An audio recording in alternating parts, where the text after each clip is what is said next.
Chapter 33. Jacob and Esau make peace. Then Jacob looked up and saw Esau coming with his 400 men. So he divided the children among Leah, Rachel, and his 2 servant wives.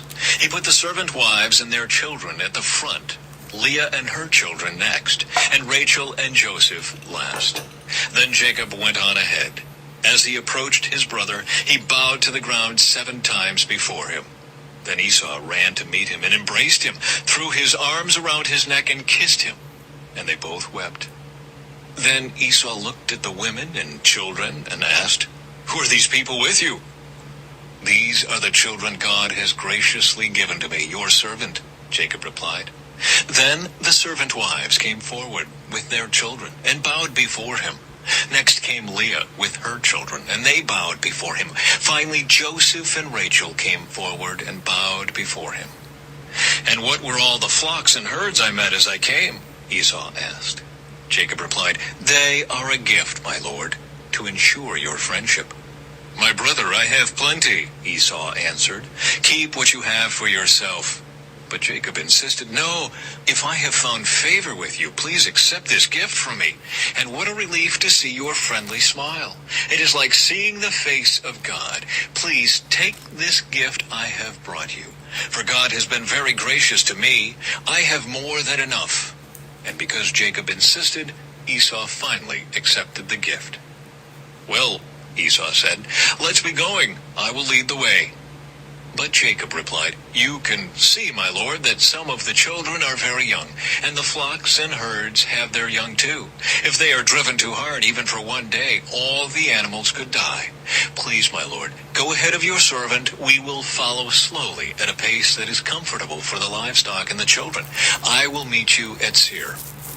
"All right," Esau said, "but at least let me assign some of my men to guide and protect you." Jacob responded, "That's not necessary. It's enough that you've received me warmly, my lord." So Esau turned around and started back to Seir that same day. Jacob, on the other hand, traveled on to Succoth.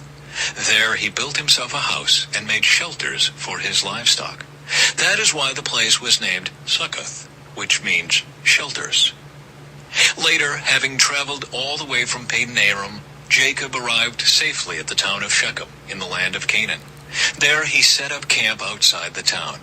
Jacob bought the plot of land where he camped from the family of Hamor, the father of Shechem, for 100 pieces of silver. And there he built an altar and named it El Elohe Israel. Chapter 34. Revenge against Shechem. I'm not there yet.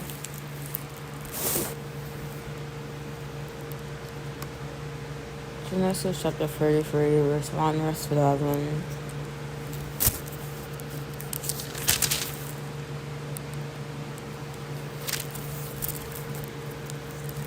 And Jacob must have been amazed to see Esau's change of heart when the 2 brothers met. Again, Esau was no longer bitter over losing his birthright and blessing. Instead, he was content with what he had. Life can bring us some bad situations. We can feel cheated as Esau did, but we don't have to remain bitter. We can remove the bitterness from our lives and honestly expressing our feelings to God, forgiving those who have wronged us, and being in contact with what we have. Genesis chapter 33, verse 3.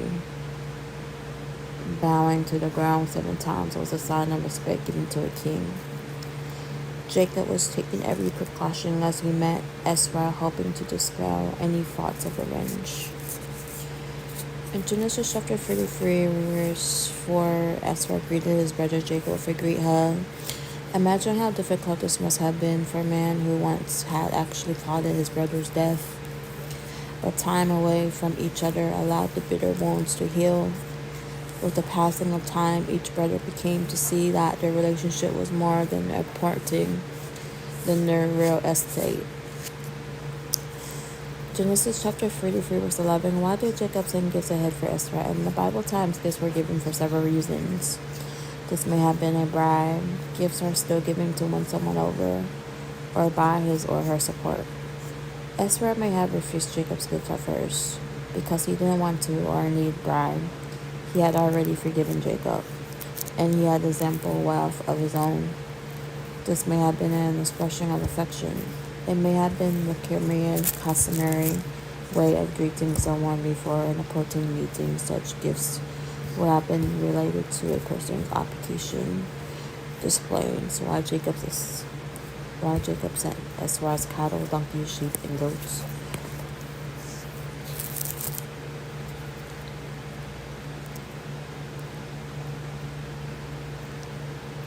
Oh, it's public. It's supposed to be private. When I'm reading, it's supposed to be private.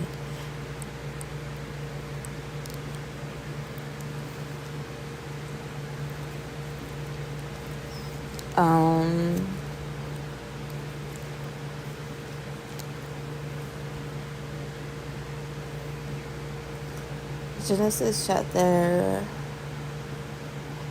33, verse 14, verse 17. Why did Jacob imply that he was going to Seir, but then stop at Succoth? We don't know the answer, but perhaps Jacob decided to stop there the journey because Succoth is a beautiful sight on the eastern side of the Jordan River, or perhaps Jacob was being carelessly deceptive. Even though Esau had forgiven him, Jacob didn't trust him enough to follow him to his home. So he lied, whatever the reason. Jacob and Esau parted in peace, and then they lived fairly close to each other until after their father's death. See Genesis chapter 36, verse 8.